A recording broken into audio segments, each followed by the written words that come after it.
Buenas noches, bienvenidos a una reunión más del Grupo Cristiano Calle Belén. El día de hoy nuestro querido Jorge Martínez nos trae una hermosa meditación en la palabra de Dios. Adelante, Jorge. Buenas noches, Calle Belén. Por aquí les habla Jorge Martínez y bienvenidos a una nueva reflexión, un nuevo mensaje de la palabra que voy a tener el honor, la oportunidad de compartir con ustedes y que se encuentra en el libro de Jeremías en el capítulo 18, versículos del 1 al 6. Dice así la palabra. Palabra de Jehová que vino a Jeremías diciendo: levántate y vete a casa del alfarero, y allí te haré oír mis palabras. Y descendí a casa del alfarero, y he aquí que él trabajaba sobre la rueda. Y la vasija de barro que él hacía se echó a perder en su mano. Y volvió y la hizo otra vasija según le pareció mejor hacerla. Entonces vino a mi palabra de Jehová diciendo: ¿no podré yo hacer de vosotros como este alfarero, oh casa de Israel? Dice Jehová: he aquí que como el barro en la mano del alfarero, así sois vosotros en mi mano, oh casa de Israel. Bien, en esta porción de la palabra, nuestro Dios le manda un mensaje, una palabra a Jeremías para que se acerque a un taller de alfarería donde, como lógicamente vemos allí en la palabra, estaba un alfarero trabajando. Y nuestro Señor le dice a Jeremías que como el barro, así es el pueblo de Israel en sus manos. Me fascina mucho esta comparación del alfarero y el barro, porque en la misma palabra debemos de recordar que nosotros fuimos creados del polvo de la tierra, del barro. La palabra dice en Génesis capítulo 2, versículo 7, entonces Jehová Dios formó al hombre del polvo de la tierra y sopló en su nariz aliento de vida y fue el hombre un ser viviente. Vemos que el hombre también proviene de la creación de Dios y utilizó el barro para ese propósito. Entonces, Dios quiere que el pueblo de Israel se revierta de los malos caminos que estaban viviendo en esa época por allá, cerca de los años 580 o 600 antes de Cristo. Pero el pueblo de Dios se encontraba totalmente fuera de control, fuera del camino de nuestro Señor. Y estaba en pos de dioses ajenos, los Baales, para esa época. Pero Jeremías lleva este mensaje y el pueblo responde de la siguiente manera. Sencillamente le dice en Jeremías 18:22, el pueblo dice: y dijeron, es en vano, porque en pos de nuestros ídolos iremos y haremos cada uno el pensamiento de nuestro malvado corazón. Como pueden ver, el pueblo elegido de Dios decidió continuar su mal camino. Y evidentemente la consecuencia de esto fue que para esa época de los años 580 a 600 antes de Cristo, el pueblo fue deportado y tomado en esclavitud por el imperio de Babilonia. Ahora bien, nosotros, como comenté, somos barro en las manos de nuestro arquitecto, que es nuestro Dios. Me llama mucho la atención, porque estuve investigando un poco sobre la labor del alfarero, y antes de proceder a fabricar una vasija, un producto terminado del barro, dependiendo del propósito de estos elementos ya terminados, él escoge el tipo de arcilla que va a utilizar. Estas arcillas tienen por lo general diferentes tipos de silicatos y algunos minerales como aluminio, hierro y otros en diferentes porcentajes. Entonces lo primero que hace es una selección del tipo de arcilla. nuestro Señor nos ha seleccionado. Somos ese barro en sus manos, que tenemos un propósito que cumplir. Lo primero que hace el alfarero al tomar esa masa de barro, esa masa de arcilla, y colocarla en la rueda es precisamente balancear esta masa, este peso del barro, para que no se vaya de lado y para tenerla centrada en la rueda mecánica, para luego darle esa forma que va a tener este producto terminado, esta vasija. En nuestras vidas, nosotros llegamos a nuestro Señor con desbalances en nuestro caminar. Sí, cada uno de nosotros antes de llegar a nuestro Señor siempre ha presentado desbalances. Pero el Señor lo primero que va a hacer, así como el alfarero, quiere balancear tu vida. Quiere que esa dependencia que tú actualmente tienes, quizás centrada en otras cosas, esa dependencia solamente provenga de nuestro Señor. Que nuestro Señor sea el que moldee tu vida para que el producto final de ti mismo sea el que Él quiere para cumplir su propósito en tu vida. Eso es lo que el alfarero, nuestro arquitecto, que es Dios, quiere para nuestras vidas. Ahora bien, continuando con la historia de Jeremías cuando se acerca al taller del alfarero, vemos que una vez que el alfarero ha distribuido bien la masa de esta arcilla, comienza a darle forma. Comienza a darle forma dependiendo del uso final de la vasija que se dispone a fabricar. Y comienza en un proceso a tomar la masa de la arcilla, empieza a agregarle agua, empieza a utilizar algunas herramientas, algunos utensilios, y con la destreza evidentemente de sus manos va dando forma a esta vasija.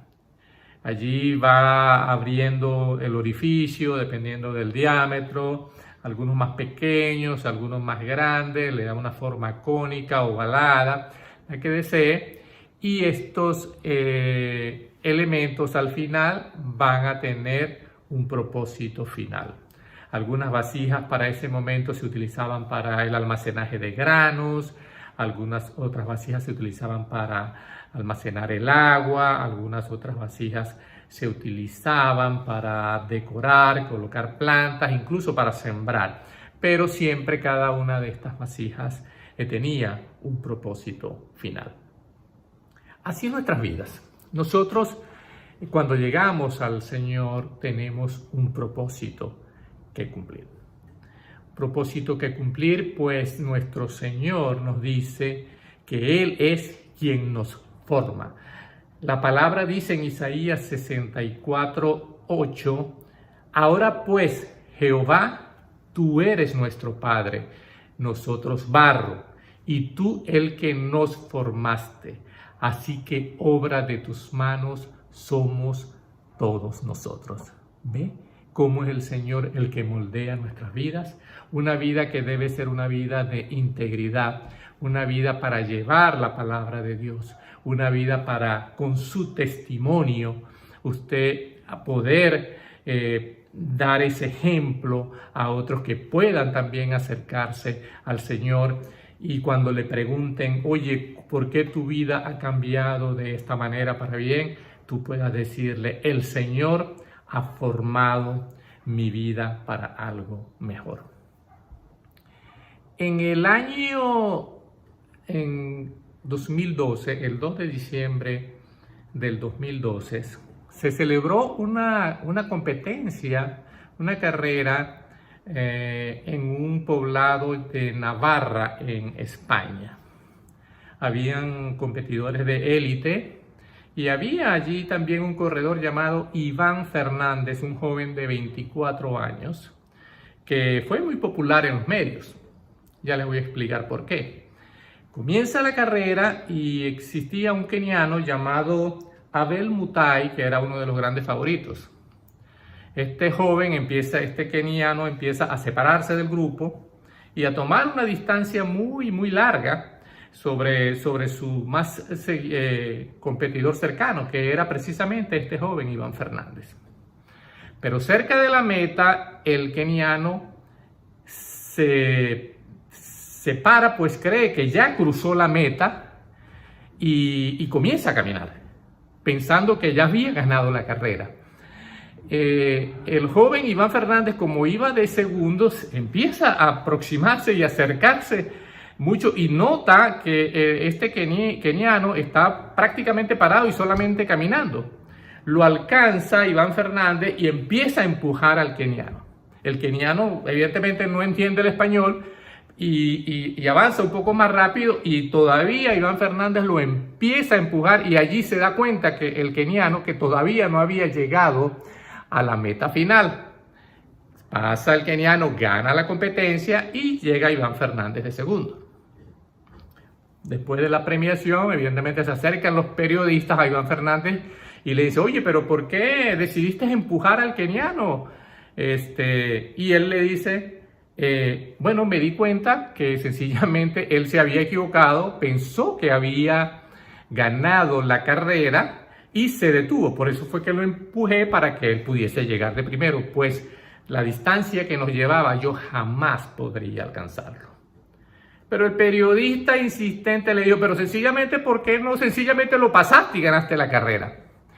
A lo que este joven le dice: ¿qué mérito tendría si yo hubiese ganado por el error de otros? Y luego dice: ¿con qué cara yo me presentaría a mis padres sabiendo que gané porque una persona se equivocó? Y luego dice: ¿qué mensaje le daría a mis hijos?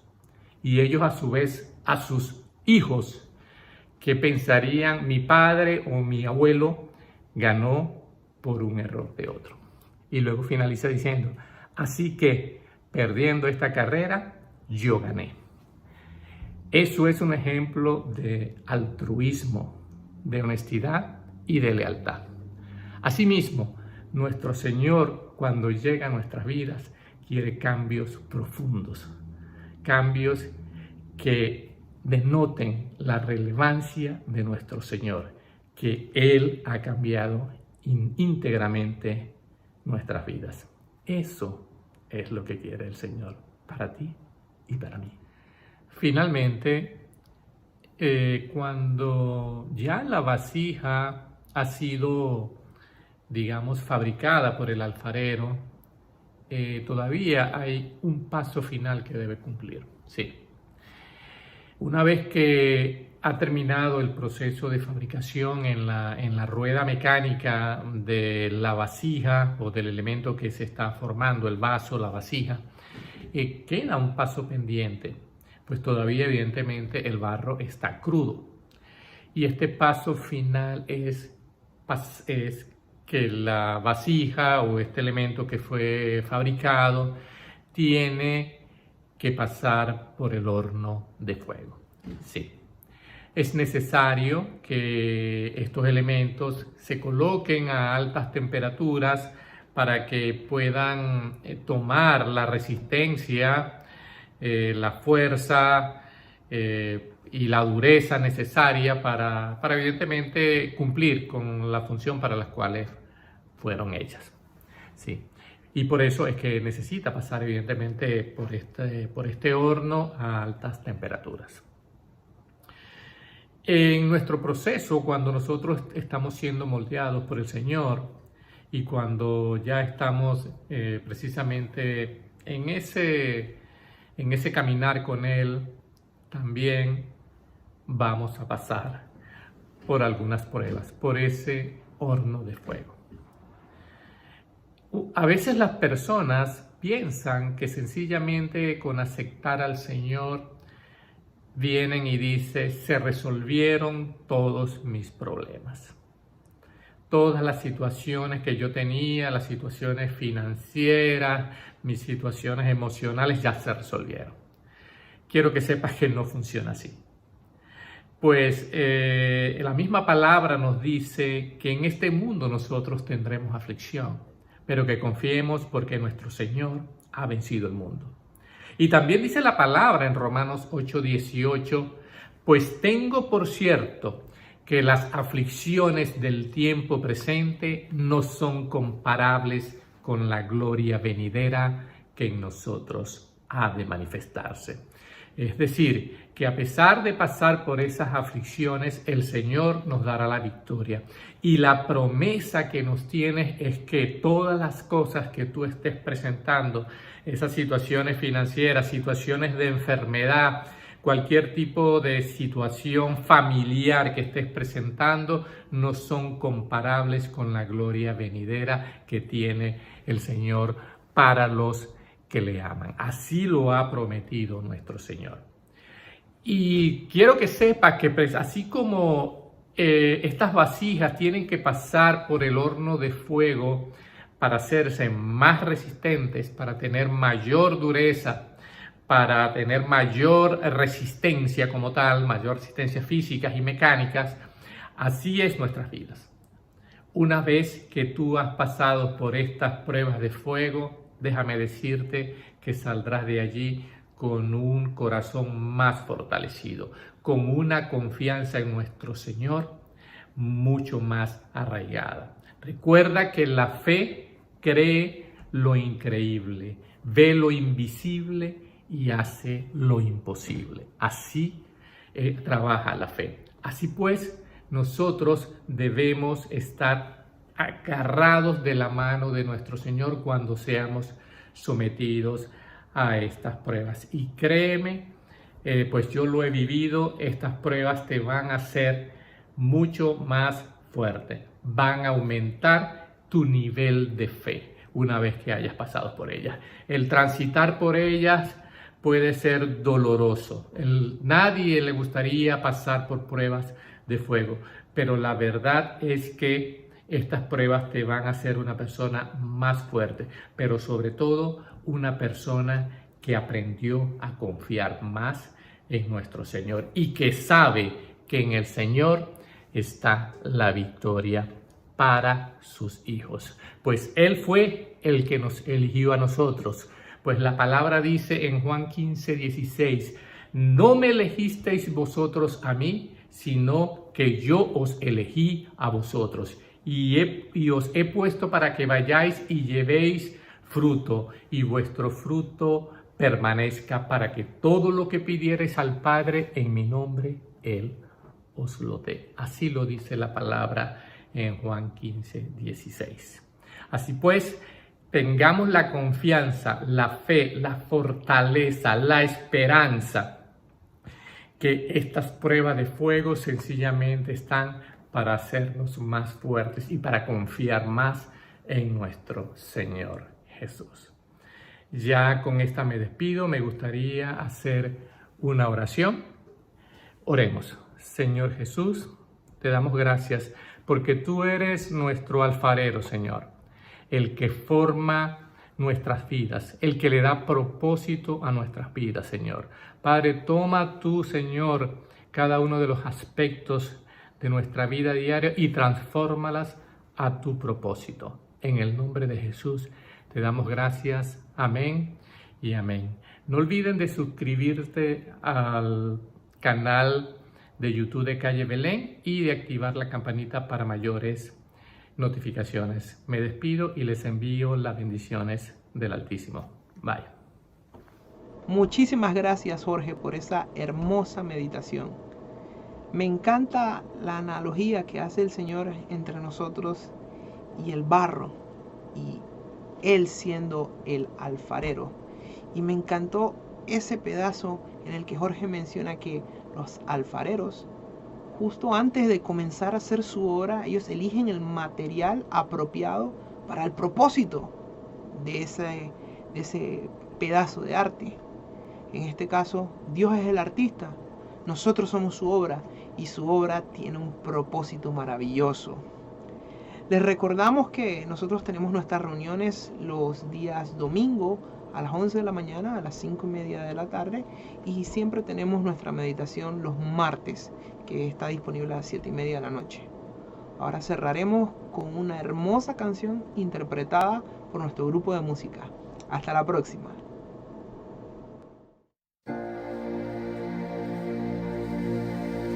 Dios, bienvenido a este lugar y en nuestro corazón venías tu voluntad. Dios,